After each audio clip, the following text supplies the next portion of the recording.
Bundan öncəki postumla hər kəsi çox kədərləndirmişdim və bu məni çox üzmüşdü. Üzülməyə gərək yoxdur, çünki həyat davam edir.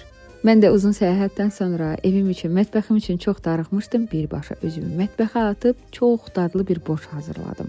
Borş elə bir yeməkdir ki, sanki bütün hər kəs bir-biri ilə yarışır ki, görəsən kimin borşu daha dadlı olar. Əslində bunun bir sirri var. Ardıcıllığı düzgün istifadə etmək. Şorbanı ləzzətə gətirən sümüklü ətdir. Onu bişməyə buraxıb tərəvəzləri rəndələyirəm. Məsələn, mən soğanları aşqara formasında doğrayıram. Çox adam bunu kub-kub doğrayır.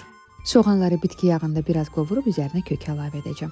Kub-kub doğradığım kartofun bir hissəsini isə rəndədən keçirdirəm ki, biraz şorbaya həlim qatsın. Ət bişənə yaxın duz və yumru istiotunu əlavə edib kartoflara tökürəm. Kartof biraz bişdikdən sonra isə kələm əlavə edəcəm. Tavanın birində bir qaşıq tomat, digərində isə çuğundurun yarıdan çox hissəsini qovururam. Tomatın üzərinə indi 2 rəndələdiyim pomidoru əlavə edib qarışdırıram. Bu da qovurulduqdan sonra yenə onların hamısını şorbaya əlavə edəcəm. Kələm çox bişəndə sevmirəm. Yarı bişdikdən sonra götürəcəm. Burada isə çuğundurun üzərinə sirkə və duz istiot əlavə edib qarışdırıram ki, rəngi ölməsin. Alça mövsümü olduğuna görə alça və dəfnə yarpağını əlavə edib qovrulmuş tərəvəzləri tökürəm.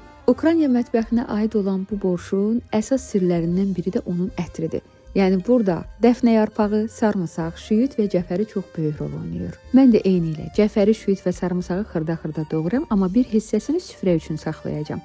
Bunları doğrayana qədər qazın altını söndürmürəm. Ən sonda bir ovuc saxladığım çuğunduru əlavə edib qarışdırıram. Daha sonra göyərtiləri əlavə edib qazın altını söndürürəm. Bu ardıcıllığa mütləq şəkildə qızarmış çörək və xamut da daxildir. Onlar da hazırdırsa nuş edə bilərsiniz.